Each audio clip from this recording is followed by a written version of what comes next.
two leading tendencies in the United States among people of African descent.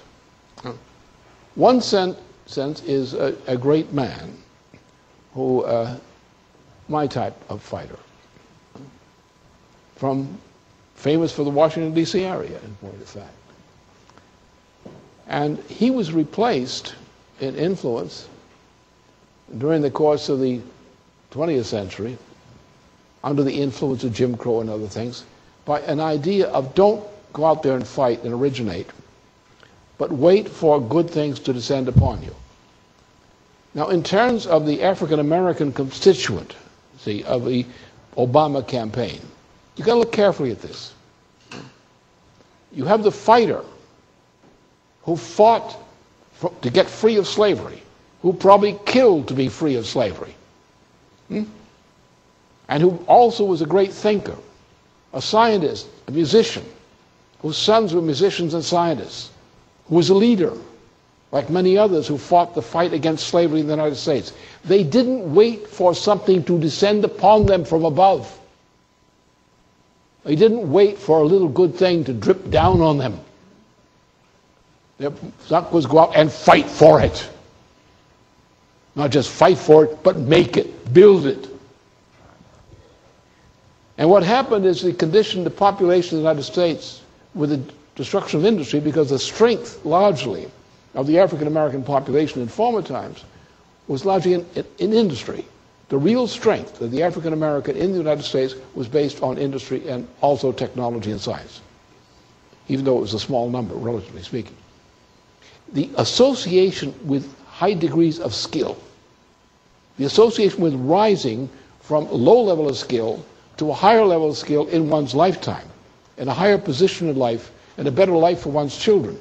Make it happen. Don't wait for it to descend upon you. Make it happen. Huh? And the problem is, look at Obama. Obama says nothing. The problem does not lie with the people around him. The people around us, we know many of the leaders in the Obama campaign, they're good people. They think like that. They're fighters. They're in it for various reasons. But the thing is, get the image. We're going to make it happen. We're going to make it happen. How? What's your program, Obama? There is none. What are you going to do to cure the problem? You have nothing to offer. But why would somebody vote for Obama who promises everything but promises not to deliver it? By unction, like Elmer Gantry. You know, this traveling salesman in the novel. It was this movie. It was with Burt Lancaster. It was a kind of funny movie. Good movie. Very good. It was a very good job. And you get this religious preacher, a faker, like the fundamentalists, like the Jerry Falwell types. And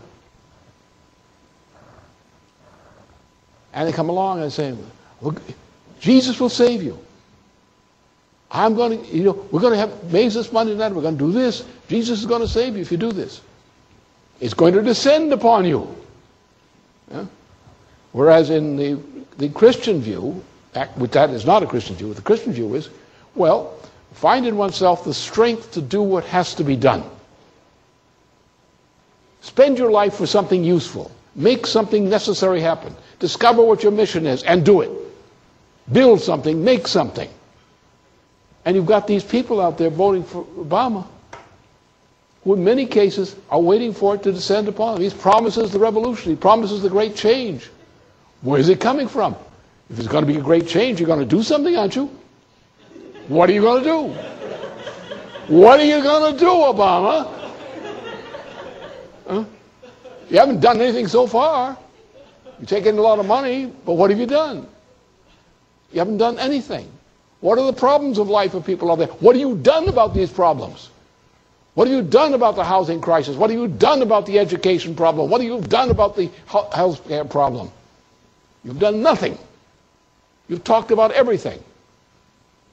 Like Elmer Gantry, the great swindler. Like the minister who creates more people behind the curtain than he receives in front. That's what it is, almagantry. And the problem here is not the fact that he does that. That's bad. The problem is the people put up with it. Here they are, they think they want revolutions. They want salvation. They want the good to descend upon. They're waiting for the great faith-based initiative money coming down upon them. And if faith-based initiative will bring that great flow of money down upon them, then they will get all the sex and other blessings they desire. Almagantry style. And that's fakery. But the problem is, why do the American people put up with it? And I can tell you why, from my experience, even from 2004. Faith-based initiative. People came to us who had been leaders that we'd worked with for years in the civil rights movement. They say, yeah, you're good, you're right, but you don't have the money, and we need the money. And so they drifted off from being fighters to make it happen, to being quite the contrary. Give me the money. Give me the money. Let it descend upon us. Let that great shower of money from the sky descend upon us. And that's the Obama campaign. Almagantry. See the movie. It's all there for you.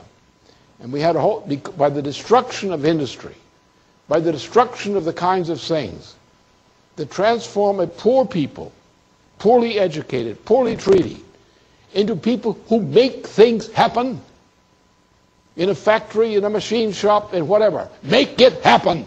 Don't pray for it. Make it happen. Pray for the strength of your arm to do it, and nothing else. Pray for the strength of your brain to see it and to accomplish it. Feel the joy and dignity of being something. We used to say, you know, in the civil rights struggle, be somebody. Be somebody. Be somebody who makes things happen. Not this slouch. It's going to descend upon us. Anyway, that's the problem. And we have to, in reaching out to these people who are in the Obama organizations, we have to tell them this. Cut it out. Stop the fakery. Get real. Make it happen.